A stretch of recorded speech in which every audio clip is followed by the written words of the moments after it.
Hello વિદ્યાર્થી મિત્રો, open study point open for all ચેનલમાં આપનું સ્વાગત છે.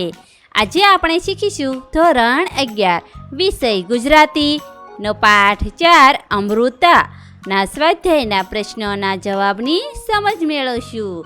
તો ચાલો શીખીએ. પાઠ 4 અમૃતાના સ્વાધ્યાયના પ્રશ્નોના જવાબની સમજ. સ્વાધ્યાય. સૌપ્રથમ એક વાક્યના પ્રશ્નોના જવાબની સમજ લઈએ. પ્રશ્ન ક્રમ 1. નીચેના પ્રશ્નોના ઉત્તર એક વાક્યમાં ઉત્તર લખો. જવાબ. સવાલ 1. અમૃતાને સૌ શું કહીને બોલાવતા હતા? જવાબ. અમૃતાને સૌ અમુના વહાલસોયા નામથી બોલાવતા હતા. સવાલ 2. અમૃતા માટે રાજબા હંમેશા શું કહેતા હતા? જવાબ. અમુને માટે રાજબા હંમેશા કહેતા હતા, અમુ મોટી થશે ત્યારે નર્મદા જેવી જ રૂપાળી થવાની. સવાલ 3. માસી અને મામીએ લેખકને લગ્નમાં શી ભેટ આપી હતી? જવાબ. માસીએ લગ્નમાં સોનાની શેર અને મામીએ લેખકને હાથની કલ્લીઓ આપી. સવાલ 4. લેખક ક્યારે રડી પડ્યા? જવાબ. અમુના લગ્ન લેવાયા અને એને પીઠી ચઢી ત્યારે લેખક રડી પડ્યા. પ્રશ્ન ક્રમ 2. નીચેના પ્રશ્નોના 2-3 વાક્યમાં ઉત્તર લખો. સવાલ 1. ભૈરવ કાકા કોણ હતા? તેમની શી વિશેષતા હતી? જવાબ. ભૈરવ કાકા લેખકના ફળિયામાં રહેવા આવેલ ભાડૂત હતા. ભૈરવ કાકા પાસે આરસપહાણ ટાંકવાની એક વિશિષ્ટ કળા હતી. ટાંકનું જાણે તેમનું બાળક અને હથોડી જાણે તેમની દાસી હોય એ રીતે તેમની પાસેથી એ કામ લેતા. તેમણે આરસનો એક ખલ તૈયાર કરીને લેખકના બાને આપ્યો હતો. તેમણે અમને પણ આરસના સરસ પાચિકા બનાવી આપ્યા હતા. સવાલ 2. ભાઈએ અમુને લગ્નમાં શી ભેટ આપી હતી? જવાબ. અમુએ પોતાના વહાલા પાચિકા મસરૂની કોથળીમાં મૂકીને ભાઈને એના લગ્ન પ્રસંગે આપી દીધા હતા. અમુના લગ્ન પ્રસંગે ભાઈએ એમના પિતા પાસેથી 25 રૂપિયા લીધા. એણે મસરૂની કોથળીમાં પાચિકાની સાથે એ રૂપિયા મૂકીને અમુને લગ્નમાં એની ભેટ આપી હતી. સવાલ 3. અમુ સૌને બદલાઈ ગયેલી ક્યારે લાગી? શા માટે? જવાબ. લગ્નના 4 વર્ષ પછી અમુ સાસરેથી બીમાર થઈને પિયર આવી ત્યારે લેખક અને એમના બા અમુને ઓળખી ન શકે એટલી તે બદલાઈ ગઈ હતી. કારણ કે એ અમુ નહીં પણ અમુનું ભૂત હોય એવી દેખાતી હતી. એનો હસતો ચહેરો, મરકતી અને મસ્તીખોર આંખો અને એનું ઉછળતું અસ્તિત્વ બધું જ શાંત થઈ ગયું હતું.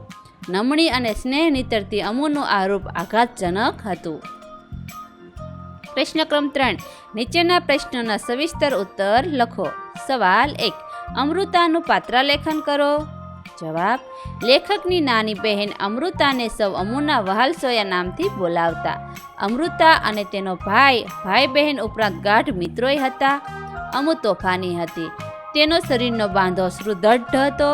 તે તંદુરસ્ત હતી. તેનો ચહેરો નમણો હતો. આંખો તેજસ્વી અને ચકોર હતી. તે તેના સમગ્ર સૌંદર્યનું શિખર હતી. તેનામાં બાળ સહજ નિખાલસતા હતી.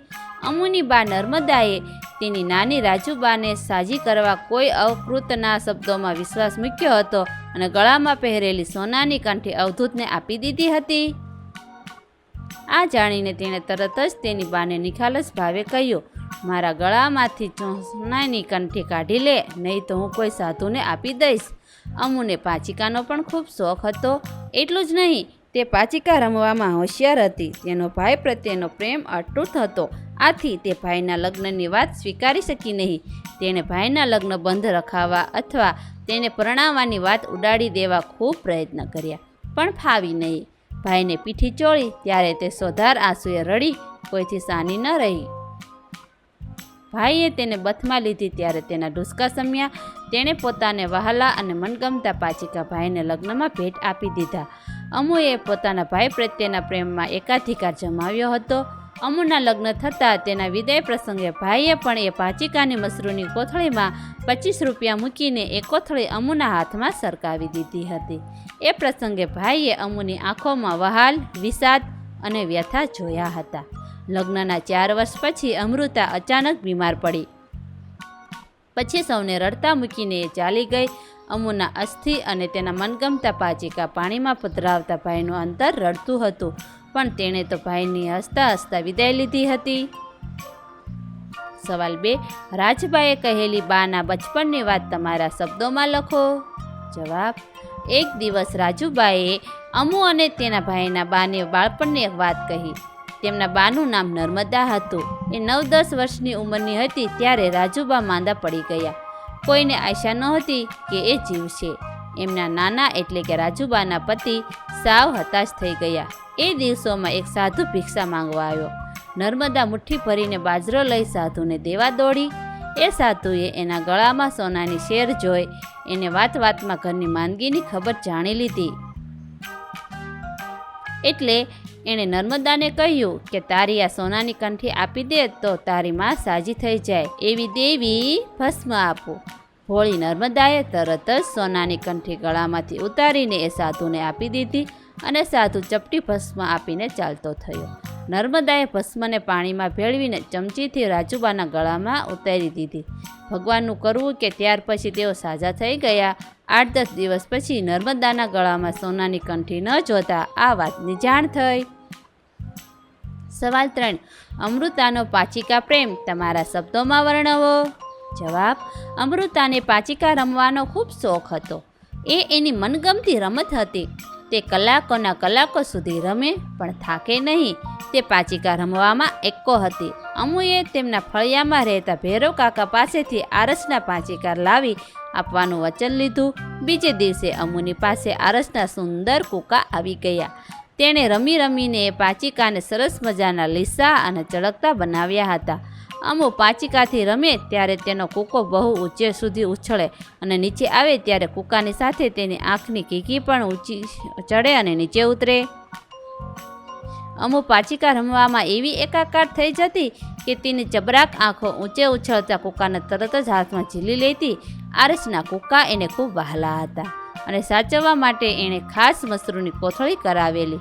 કૂકા એટલે અમુનો પ્રાણ, એનું અમૂલ્ય ઘરેણું અને એની મોંઘી મિલકત.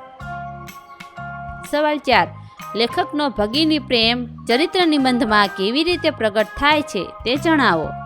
જવાબ: લેખકને અમુ એટલી વહાલી હતી કે બહેન અમૃતા પર ચરિત્ર નિબંધ લખીને જાણે પોતાની વહાલસોઈ બહેનને સ્મરણાંજલિ આપે છે. બહેનની વાત કરતા લેખક ક્યારેક ગળગળા થઈ જાય છે તો અમુની ગેરહાજરીમાં પોતાના જ ભવા પંપાળીને તેને યાદ કરે છે. આ ભોળા ભાવે તેની બાને કહેલું કે બા, મારા ગળામાંથી સોનાની કંઠી કાઢી લે, નહીં તો હું કોઈ સાધુને આપી દઈશ. આ પ્રસંગને પણ લેખક ભૂલ્યા નથી. અમુને વહાલા પાચિકા, તેની રમવાની ઢબ, રમતી વખતે ઉછળતા કૂકાની સાથે અમુની ઉછળતી આંખની કીકીનું સજીવ અને સુંદર ચિત્ર આલેખ્યું છે. ભાઈના લગ્નને અટકાવવા અમુએ બાને કરેલી અરજી, બાપુને કરેલા કાલાવાલા, પણ બિચારી અમુને કોણ માને. એ શબ્દ દ્વારા ભાઈઓ બહેન પ્રત્યે સહાનુભૂતિ દર્શાવી છે. અમુની આંખોમાં છલકાતો સ્નેહ જોઈ અને બાજી પડે છે અને બંને મન મૂકીને રડે છે. અમુના લગ્ન લેવાયા ત્યારે તેઓ એટલા ગમગીન થઈ ગયા કે અમુને પીઠી ચઢી ત્યારે તેઓ રડી પડે છે. અમુની વિદાય વખતે મસરૂની કોથળીમાં પાચિકાની સાથે 25 રૂપિયા મૂકી બહેનના હાથમાં તે કોથળી સરકાવી ત્યારે અમુ ભાઈ સામે જોયું. ભાઈ અમુની એ આંખો કદી ભૂલ્યા નથી. લગ્નના 4 વર્ષ પછી ભાઈની લાડલી તોફાની મસ્તીખોર બહેન અને અચાનક બીમારીએ ઘેરી લીધી અને સૌને રડતા મૂકીને તે ચાલી ગઈ.